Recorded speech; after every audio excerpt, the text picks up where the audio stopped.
Hello दोस्तों। और क्या हाल चाल है आपके? सब बढ़िया। तो मैंने जैसे कि आपको पता है कि पिछले अपनी 3 या 4 क्लास में 12th का सिलेबस कवर करने के लिए वीडियो बनाई थी।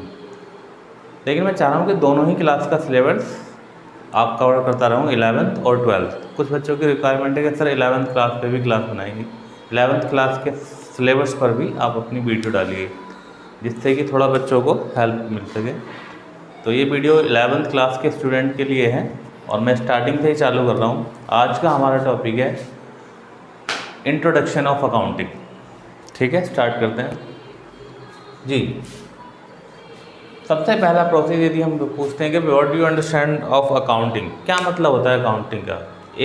1 मिनट दिमाग में ये सोचिए कि मान लो आपको मंथली ये कैलकुलेट करना है कि आपके मंथली एक्सपेंस कितने हैं, आपकी मंथली इनकम कितनी है, कौन से ऐसे खर्चे हैं जिनको आप कंट्रोल कर सकते हो, घर के ऐसे खर्चे जिनका आप आइडिया लगा रहे हो। तो क्या करना पड़ेगा आपको रिकॉर्ड करना पड़ेगा कि भाई पापा की सैलरी कितनी है, मम्मी की सैलरी कितनी है, मम्मी शॉपिंग कितनी करती हैं बाज़ार की, पापा सब्जी वगैरह घर के लिए कितना सामान लाते हैं, और कुल मिला के हम कितना बचा लेते हैं।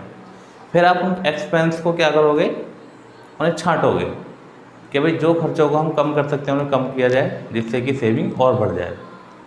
अब इसी चीज़ को आप बिजनेस पे अप्लाई कर दो। बिजनेस में तो लाखों ट्रांजैक्शन होती हैं, करोड़ों ट्रांजैक्शन होती हैं। क्या ये पॉसिबल है कि उन्हें याद किया जा सकता है? बिल्कुल नहीं, याद नहीं किया जा सकता। इसलिए उन ट्रांजैक्शन को लिखा जाता है, उनके लिए रजिस्टर बनाए जाते हैं, मोटी मोटी किताबें बनाई जाती हैं। लेकिन अब तो कंप्यूटराइज अकाउंटिंग का ज़माना आ गया है, किताबों की आवश्यकता ही नहीं रही। तो अपनी कंप्यूटर जो भी अब थोड़ा जो छोटा मोटा बिजनेस करते हैं वो भी अपने अकाउंटिंग कंप्यूटराइज मेथड से ही रखते हैं। एक सॉफ्टवेयर है टैली, वो लगवा लेते हैं और उससे ही अपने अकाउंट मेंटेन करते हैं। तो आपके दिमाग में फ़िलहाल इस टाइम अकाउंट्स क्या है, मतलब क्या है, क्या complete the meaning of accounting. Accounting का मतलब यही है कि भाई बिजनेस से रिलेटेड जो भी लेन देन है उनको आप लिखो और उनसे रिजल्ट फाइंड आउट करो। बिजनेस क्या चल रहा है, सही चल रहा है, बेकार चल रहा है, कोई एक्स्ट्रा खर्चे तो नहीं हो रहे हैं जिनको आप रोक सकते हो, या कोई ऐसी पैसा बेकार में पड़ा हुआ तो उसको इन्वेस्ट कर दो जहाँ से इनकम हो सके। ये सब चीज़ें आप अकाउंट्स में पढ़ते हो। तो हम एक टेक्निकल डेफिनेशन से समझेंगे what do understand of accounting. देखिए जरा क्या डेफिनेशन है। Accounting is the process of identifying, measuring, recording, classifying, summarising, interpreting and communicating of financial transaction. Sir क्या बता दिया, ये तो समझ में ही नहीं आया कुछ भी। इंग्लिश में कोई डेफिनेशन है तो बुक्स में वही लिखी हुई है। हाँ, इस डेफिनेशन को ही हम समझेंगे एक एक करके तो पूरी अकाउंटिंग हमारे समझ में आएगी। ज़रा समझते हैं। सबसे पहला वर्ड लिखा हुआ है अकाउंट। अकाउंटिंग का सबसे पहला स्टेप क्या है? आइडेंटिफाइंग। ये रहा। क्या मतलब होता है आइडेंटिफाइंग का? यदि हम हिंदी में लिखें, आइडेंटिफाइंग का मतलब होता है पहचान करना। किस चीज़ की पहचान करनी है? पहचान ये करनी है कि कोई भी ट्रांजैक्शन जिसका संबंध बिजनेस से नहीं है उन्हें हम भूल ही जाएंगे। केवल हमें उन ट्रांजैक्शन को देखना है जिनका संबंध किससे है? बिजनेस से। ये पहचान करनी है। तो मतलब ट्रांजैक्शन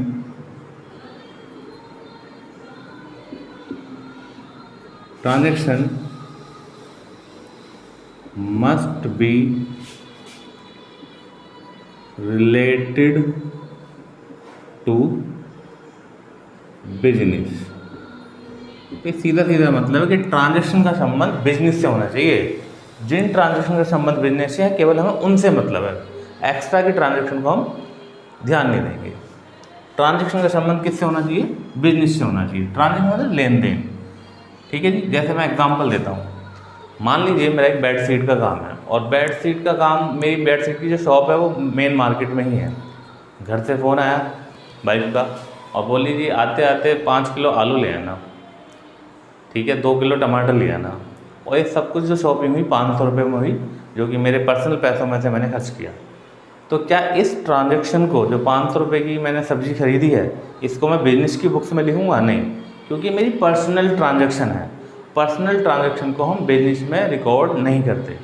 हाँ, यदि वो पैसे मैंने बिजनेस से निकाले होते और उनसे मैंने शॉपिंग कर ली है या घर के लिए कुछ सामान खरीद लिया है तो मैं उसको रिकॉर्ड करूँगा, लेकिन ये रिकॉर्ड नहीं करूँगा कि क्या सामान खरीदा है, बस इतना रिकॉर्ड करूँगा कि 500 रुपये बिजनेस से विड्रॉ हो गए हैं, निकाल लिए हैं पर्सनस के लिए। तो पहला संबंध है कि भाई पहली बात क्या बोली मैंने, transaction must be relate to business. ठीक है, ये पहचान करनी है। अब मान लीजिए आपने पहचान कर ली कि ट्रांजैक्शन बिजनेस से ही संबंधित है, तो दूसरी बात देखनी है क्या, मापना। क्या मापना, यदि ट्रांजैक्शन का संबंध बिजनेस से है तो दूसरी कंडीशन को फॉलो करनी पड़ेगी, वो है ट्रांजैक्शन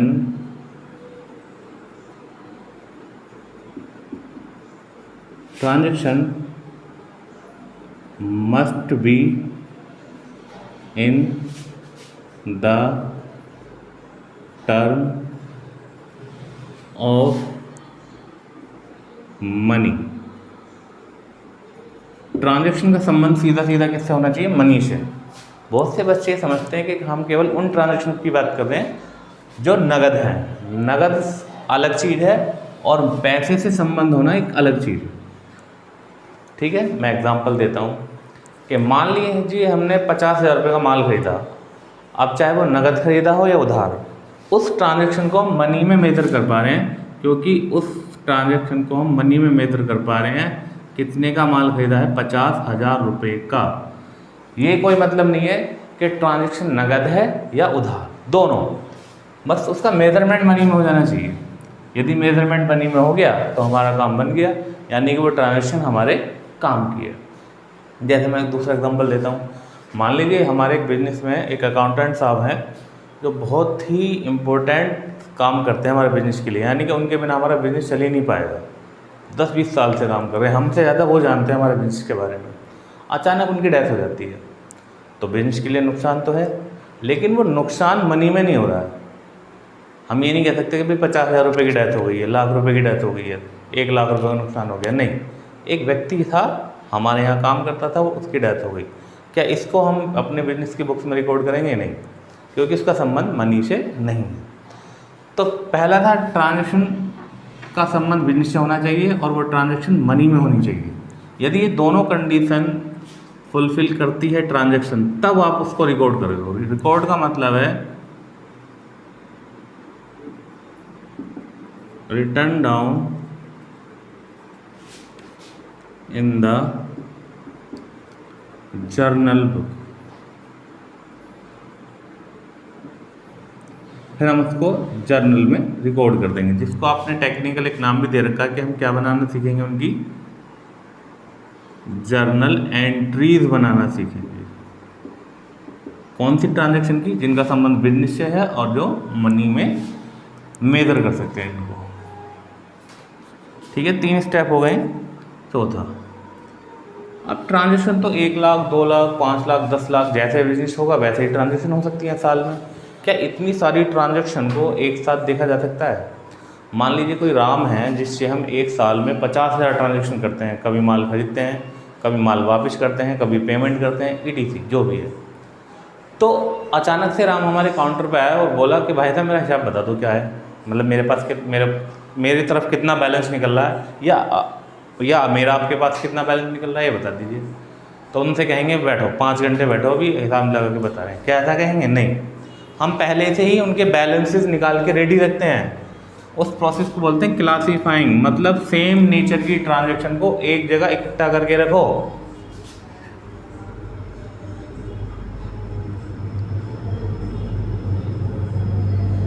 सेम नेचर ट्रांजैक्शन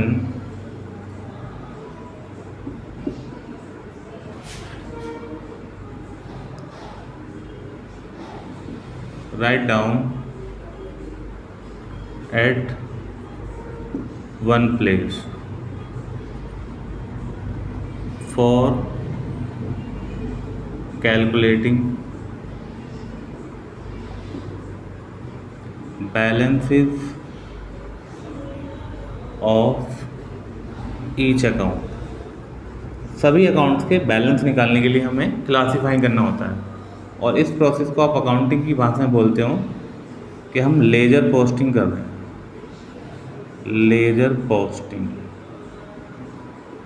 ठीक है जी, चलते हैं आगे। अगला है समराइजिंग। समराइज करना, समरी बनाना, यानी कि जो डाटा आपने क्लासीफाई करके रख रखा है उसकी समरी बनाना। और ऐसी समरी बननी चाहिए जिससे कुछ रिजल्ट फाइंड आउट हो। रिजल्ट किस में? प्रॉफिट लॉस में, financial position of the business में, यानी कि हमारे बिजनेस को कितना प्रॉफिट हो रहा है, कितना लॉस हो रहा है, उसकी स्थिति कैसी चल रही है, एसेट्स कितनी है, लायबिलिटी कितनी है, एसेट बढ़ रही हैं या घट रही हैं। ये सब चीज़ें कहाँ से देखी जाएंगी? जब आप उनको समराइजिंग फॉर्म में रखोगे। मतलब क्या प्रिपेयर करोगे? Prepare final account. मतलब आप इसके अंदर ट्रायल बैलेंस बनाओगे, समरी बनाओगे, ट्रेडिंग P&L बनाओगे, ट्रेडिंग एंड P&L अकाउंट, और बैलेंस शीट बनाओगे। अब ये होती क्या है, अभी आगे की चीज़ें फिलहाल समझ लीजिए। ट्रायल बैलेंस, जो हमने बैलेंस निकाले हैं लेजर क्लासीफाइंग से, लेजर से, उन सबको एक लिस्ट बना देंगे उन सब की, वो क्या है? Trial balance. और ट्रेडिंग P&L से हमें प्रॉफिट या लॉस के बारे में पता चलेगा, और बैलेंस शीट से बिजनेस की स्थिति के बारे में पता चलेगा, मतलब बिजनेस की एसेट्स कितनी है या लायबिलिटी कितनी है। आ गए इंटरप्रेटिंग। इंटरप्रेट करना। इंटरप्रेट मतलब एक इस तरीके से मान लीजिए आप कि जैसे हमें किसी कोई इन्फॉर्मेशन हमारे पास इकट्ठी हो गई है, लेकिन जब तक हम उसको यूज़फुल नहीं बनाएंगे तब तक वो बेकार है हमारे लिए। ठीक है जी, तो उन ट्रांजैक्शन को यूज़फुल बनाते हैं जिससे कि मैनेजमेंट, हमारा जो मैनेजमेंट है वो एक प्रॉपर डिसीजन ले सके, हमारे बिजनेस को प्रॉफिट की तरफ पहुंचा सके, एक्स्ट्रा के खर्चे हटा सके। तो उनको क्या बोले? इंटरप्रेटिंग। मतलब बिजनेस या data, financial data,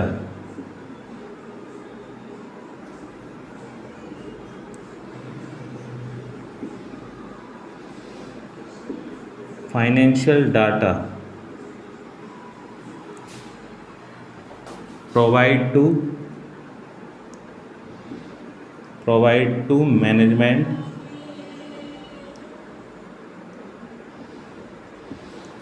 for taking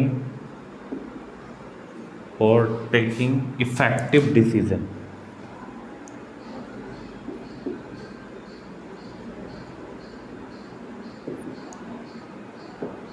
management effective decision ले सके, इसलिए उस डाटा को उनके हिसाब से तैयार करना है। इंटरप्रेट, आसान भाषा में उनको बताना है।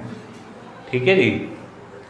कम्युनिकेटिंग का मतलब डाटा को कम्युनिकेट करना, फैलाना। जितने भी लोग हमारे बिजनेस से संबंध रखते हैं उन सबको अपने बिजनेस की स्थिति के बारे में बताना, वो कम्युनिकेटिंग होता है। ठीक है। Financial information communicate to financial information communicate to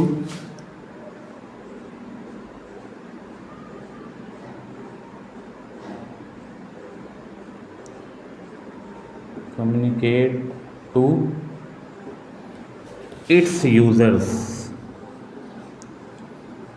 जो भी हमारे फाइनेंशियल अकाउंट्स के यूज़र्स होंगे, जैसे ओनर है, क्रेडिटर्स है, बैंक है, गवर्नमेंट है, सबको हम अपने फाइनल अकाउंट दिखाएंगे कि देखो हमने ये प्रॉफिट कमाया, हमने लॉस कमाया। कुछ बच्चे सोच रहे होंगे कि ये लोग हमारे प्रॉफिट लॉस का क्या करेंगे, तो हल्का सा मैं उदाहरण देता हूँ। गवर्नमेंट क्या करेगी? गवर्नमेंट ये करेगी कि भाई उसको टैक्स लेना है हमसे, तो हमारा प्रॉफिट चेक करेगी। बैंक क्या करेगा? बैंक से हमें लोन लेना है तो हमारी बिजनेस की फाइनेंशियल पोजीशन चेक करेंगे, वो एसेट्स कितनी है, लायबिलिटी कितनी। ऐसे ही सबका कुछ ना कुछ संबंध होता है। उन लोगों को हम अपने जो फाइनेंशियल इंफॉर्मेशन है क्या करेंगे? कम्युनिकेट करेंगे उनके साथ। ठीक है। तो मुझे लगा समझ में आ गया होगा कि what do you understand by accounting. एक वर्ड है बुक कीपिंग। बुक कीपिंग का मतलब होता है बुक्स को रखना, पुस्तकों को रखना। मतलब फाइनेंशियल ट्रांजैक्शन की जो बुक्स हैं, वो बुक्स जिनमें आपने फाइनेंशियल ट्रांजैक्शन को रिकॉर्ड किया है उनको लिख रखना, बुक कीपिंग। तो हम कह सकते हैं कि हमारा बुक्स बनाने का काम तो यहाँ से यहाँ तक ही ख़त्म हो चुका था। हम तो उस डाटा को फिर समराइज और इंटरप्रेट कर रहे हैं, यानी कि आइडेंटिफाइंग से लेकर के और क्लासीफाइंग तक के प्रोसेस को क्या बोलते हैं? Book keeping.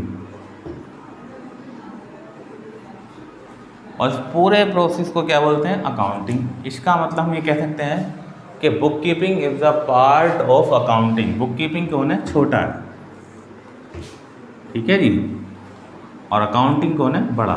एक तरीके से बुक कीपिंग को आप क्या मान लीजिए?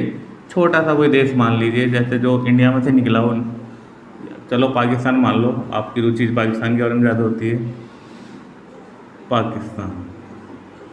और अकाउंटिंग क्या है? अकाउंटिंग क्या है? इंडिया। मतलब book keeping is the part of accounting, मतलब बुक कीपिंग छोटा है और अकाउंटिंग बड़ा। समझिए? चलिए, यदि इतनी बात समझ गए अकाउंट, एक बार मैं फिर से फास्टली आपको रिवाइज करा देता हूँ। अकाउंट बिजनेस में होने वाली ट्रांजैक्शन की पहचान करना कि वो बिजनेस से संबंधित है या नहीं, उसका मनी में मेजरमेंट करना, उसको लिखना एक रजिस्टर में, और लिखने के बाद उसकी समरी क्लासीफाइंग करना, सेम नेचर ट्रांजैक्शन को एक जगह लिखना और उनसे बैलेंस निकालना, ये क्या है? Book keeping. उसके बाद का प्रोसेस समराइजिंग, फाइनल अकाउंट बनाते हो, प्रॉफिट लॉस कैलकुलेट करते हो, बैलेंस शीट बनाते हो, इंटरप्रेट करते हो डाटा को, मतलब यूज़फुल बनाते हो मैनेजमेंट के लिए, और कम्युनिकेट बताते हो उन लोगों को जो आपके बिजनेस से संबंध रखते हैं, ठीक है। तो ये पूरा प्रोसेस है अकाउंटिंग का, एक बार नोट कर लीजिए और फिर हम आगे चलते हैं। तो अकाउंटिंग की डेफिनेशन के बाद अब हम आगे चलते हैं ऑब्जेक्टिव्स ऑफ अकाउंटिंग। क्या उद्देश्य होते हैं अकाउंटिंग करने के? कोई भी काम करते हो तो उसका कुछ ना कुछ मोटिव होता है, उद्देश्य होता है। ऐसे अकाउंटिंग का भी उद्देश्य होता है। क्या? पहला है maintaining accounting records. Accounting records को मेंटेन करके रखना। क्यों मेंटेन करना चाह रहे हो आप? क्योंकि आपको पता है कि हमारी जो ह्यूमंस की मेमोरी होती है वो लिमिटेड होती है। एक समय के बाद हम डाटा भूल जाते हैं, सारा नहीं भूलते, कुछ भूल जाते हैं, कुछ याद रह जाता है। तो ऐसे आधे अधूरे डाटा से काम नहीं चलेगा हमारा, इसलिए हमें प्रॉपर डाटा याद नहीं रह सकता। इसीलिए हम उस अकाउंटिंग के थ्रू हम क्या करेंगे? डाटा को मेंटेन करके रखेंगे, मेंटेनिंग अकाउंटिंग रिकॉर्ड्स। और क्यों रिकॉर्ड्स करते हैं?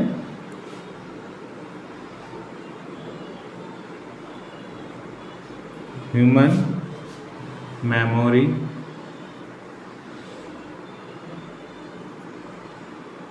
Is limited. जो मनुष्य की स्मरण शक्ति है, याद रखने की जो शक्ति है, वो लिमिटेड होती है। दूसरा है डिटरमाइनिंग प्रॉफिट और लॉस। यदि आप प्रॉपर डाटा रिकॉर्ड नहीं करोगे, सारे प्रॉफिट्स नहीं लिखोगे, सभी एक्सपेंस नहीं लिखोगे, तो आपको प्रॉफिट लॉस कैसे पता लगेगा? क्योंकि आपको पता है कि प्रॉफिट निकालने का फॉर्मूला क्या है? इनकम माइनस के एक्सपेंस। तो सारी इनकम और सारे एक्सपेंस आपको पता होने चाहिए, तभी तो आपका प्रॉफिट और लॉस निकल पाएगा। तो दूसरा ऑब्जेक्टिव क्या है? टू फाइंड आउट प्रॉफिट और loss of business.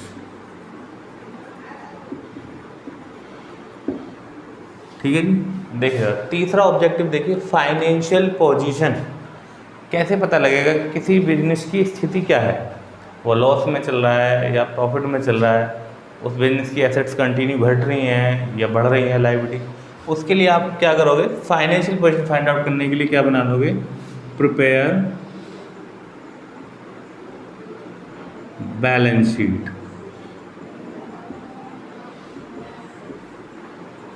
Balance sheet बना लोगे। ये हमें बैलेंस शीट किसका डाटा देती है?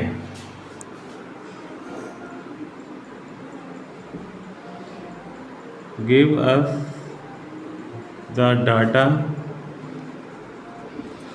Relating assets and liability. Balance sheet एक ऐसा स्टेटमेंट है जहां हमें एसेट्स और लायबिलिटी के बारे में इंफॉर्मेशन मिलेगी। चौथा ऑब्जेक्टिव है फैसिलिटेटिंग टू मैनेजमेंट। मैनेजमेंट को फ़ायदा होता है, किस में फ़ायदा होता है? To taking effective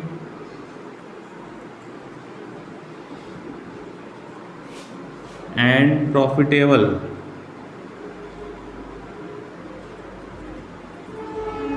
decision.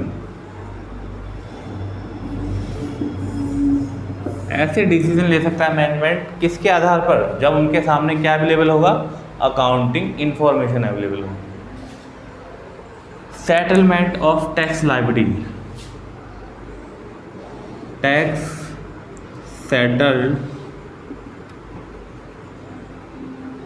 settled to government on the basis of profit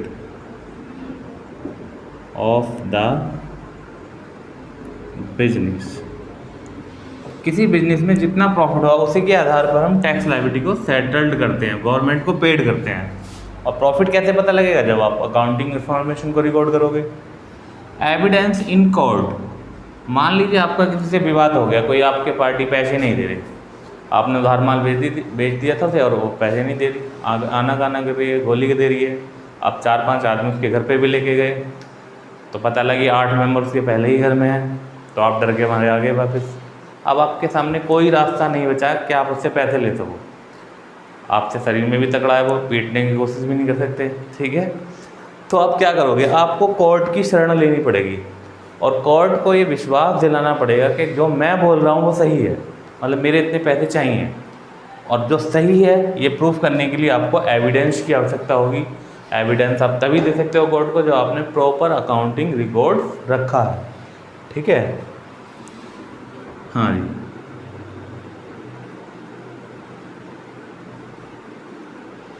for settling the dispute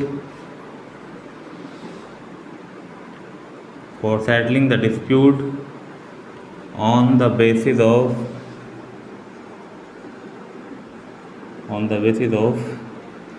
accounting records।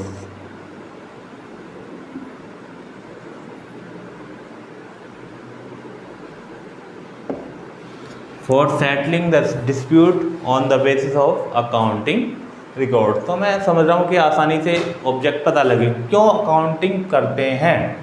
Records को मेंटेन करने के लिए, क्योंकि हम भूल जाएंगे यदि हमने मेंटेन नहीं लिखा तो। प्रॉफिट कैलकुलेट करने के लिए, फाइनेंशियल पोजीशन जानने के लिए, मैनेजमेंट को सुविधा देने के लिए ताकि वो इफेक्टिव डिसीजन ले सके, टैक्स लायबिलिटी पेड करने के लिए, और एविडेंस के रूप में रख सकें ताकि हम कोर्ट में उनको प्रस्तुत कर सकें, दिखा सकें कि जो हम कह रहे हैं वो सही है। तरह से नोट करिए, लिमिटेशन है। पहली है accounting is not full exact. पहले समझ लेते हैं इसका मतलब क्या होता है, तब बात करते हैं। फर्स्ट का एग्जाम्पल ले लेते हैं, अकाउंटिंग नॉट फुल एग्जैक्ट। देखो जरा, मान लीजिए कि हमको बिजनेस ने कोई एसेट्स खरीदी, ये मान लीजिए कि मशीनरी खरीदी है, या कार मान लीजिए, कार खरीदी है कितने रुपए की? 10 लाख रुपए की, ठीक है? और हम ये मान रहे हैं कि लाइफ कितनी है उसकी? 10 ईयर्स। तो इसका मतलब हर साल आपकी कार कितने रुपए की कम हो जाएगी? भाई 10 लाख रुपए की एसेट्स है और केवल 10 ही साल चलेगी, यानी कि 1 लाख रुपए की कार हमेशा हर साल आपके लिए खर्च हो रही है। इस अमाउंट को क्या बोलते हैं? डेप्रिसिएशन, जो कि आपके लिए क्या है? एक्सपेंस है। और इस एक्सपेंस को कहाँ डाल दोगे आप? ट्रेडिंग और P&L अकाउंट में। और 9 लाख रुपए की जो एसेट बची है उसे कहाँ डालोगे? बैलेंस शीट में। तो मैं आपसे केवल इतनी बात पूछना चाह रहा हूँ कि क्या ये 1 लाख रुपए एग्जैक्ट अमाउंट है? क्या सच में ही हमारी कार 1 लाख रुपए की कम हो गई है? क्या कार हमारी 10 साल ही चलेगी? इन सारी बातों के प्रश्न यदि आप एग्जैक्ट दे सकते हो तो अकाउंटिंग एग्जैक्ट है, यदि नहीं दे सकते तो अकाउंटिंग एग्जैक्ट नहीं है। यानी कि कुछ रिकॉर्ड्स हमें एस्टिमेशन के आधार पर भी रखने पड़ते हैं, अनुमान लगाना पड़ता है, इसलिए हम कह सकते हैं कि अकाउंटिंग नॉट फुल एग्जैक्ट। समझ में आ गया? जरूरी नहीं कि आपकी जो कार है वो 1 लाख रुपए कम हो सकता है। क्या यदि आप कार को बेचो आपको 8 लाख ही मिले मार्केट से, तो वो तो 2 लाख की कम हो गई। ठीक है, ये एस्टिमेशन है। क्यों फुल एग्जैक्ट नहीं है? सम ट्रांजैक्शंस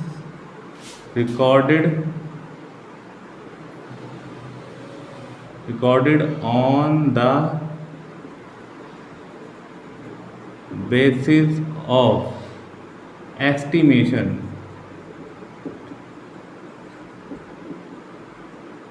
मतलब अनुमान लगाते हैं, अनुमान, अंदाजा लगाते हैं। ठीक है जी। दूसरा लिमिटेशन है unrealistic information. Unrealistic, useless. Accounting में बहुत सारी इंफॉर्मेशन हम ऐसी इकट्ठी करे रखते हैं जिनका कोई आपको फ्यूचर में काम ही नहीं आने, वो बेकार की बातें हैं, फिर भी हम उन्हें इकट्ठा करे रखते हैं। जैसे मैं आपको एग्जांपल दूं कि मान लीजिए कार, इसी एग्जांपल के थ्रू दूसरी बात समझते हैं। ये कार हमने खरीदी थी 2015 में।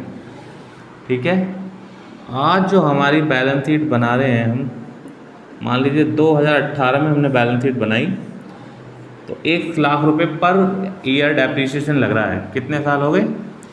एक 15 में लगा होगा, 16, 17 और 18, क्योंकि लास्ट में डेप्री लगी है 15, 16, 17, 18।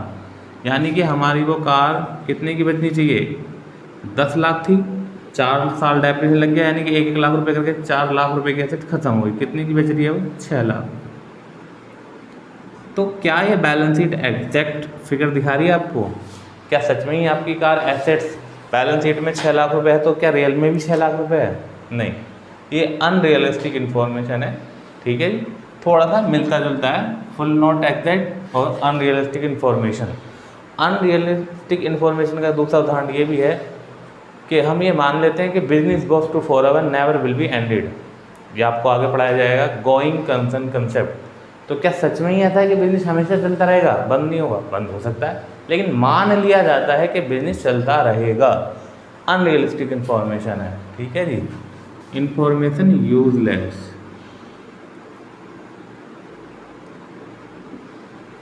Some information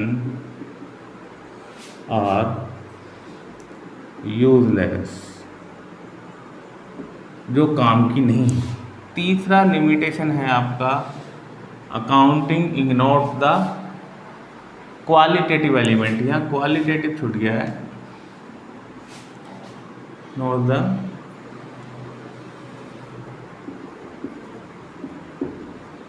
qualitative element. मतलब क्या हुआ? आप अपने डाटा जो रिकॉर्ड करते हो वो केवल मनी टर्म्स में करते हो। इसका एक उदाहरण समझ लेते हैं, जब समझ में आएगा आपको क्या होता है। थर्ड, मान लीजिए हमारा जो काम है शर्ट का काम है। हमने पिछली बार 100 शर्ट खरीदी थी, कब? 2015 में। ठीक है, 2015 में कितने थे? At the rate 200। कितने रुपए का माल खरीदा था? 20,000 रुपये का परचेज हो गया। अब हम वही बात कर रहे हैं 2021 की। 100 ही शर्ट खरीद रहे हैं, लेकिन अब कितना खरीदा है? एट द रेट मान लीजिए वो शर्ट 500 रुपये में खरीदी है, कितना हो गया? 50,000। हमें ऐसा लग रहा है कि महंगाई बढ़ गई है।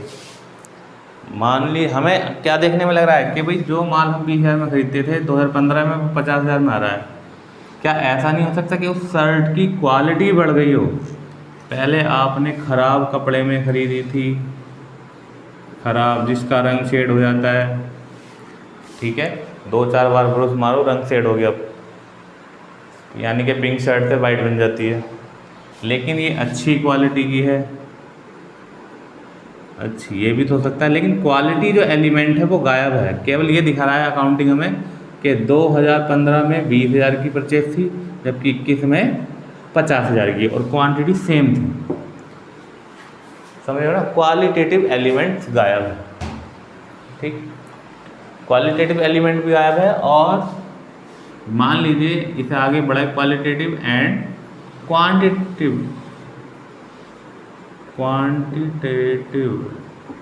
यानी क्वांटिटी भी नहीं लिख सकते, एलिमेंट्स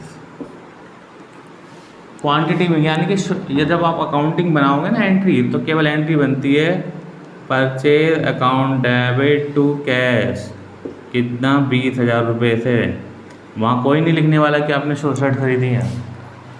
तो ना तो क्वालिटी पे ध्यान दिया जाता है, ना ही क्वांटिटी पे ध्यान दिया जाता है। ठीक है जी। फोर्थ है अकाउंटिंग में लीड विंडो ड्रेसिंग। ये बड़ा काम का है, ख़ास तौर से लेडीज़ों के लिए। ठीक है, ये जो जितने भी लेडीज़ ब्यूटी पार्लर होते हैं, एक तरीके से हम इन्हें विंडो ड्रेसिंग सेंटर भी बोलते हैं। विंडो ड्रेसिंग का मतलब होता है रियलिटी कुछ और है, दिखाया किसी और तरीके से गया है। जैसे इस पर जॉक्स भी बहुत बनते हैं कि शादी के अगले दिन एक वाइफ मुँह धो करके आई हस्बैंड के सामने, और हस्बैंड ने बोला बहन जी आप कौन। वो पहचान ही नहीं पाया, क्योंकि शादी वाले दिन तो इतना मेकअप था चेहरे पर, विंडो ड्रेसिंग हो रखी थी, यानी कि उसका पागल बना दिया गया दूल्हे का। ठीक है जी। तो विंडो ड्रेसिंग का मतलब है रियलिटी कुछ और है, दिखाया किसी और तरीके से गया। एक तरीके से हम ये बोल सकते हैं फोर्स कर सकते हैं, ठीक है जी, धोखाधड़ी कर सकते हैं, फ्रॉड कर सकते हैं, फ्रॉड बाय अकाउंटिंग इंफॉर्मेशन।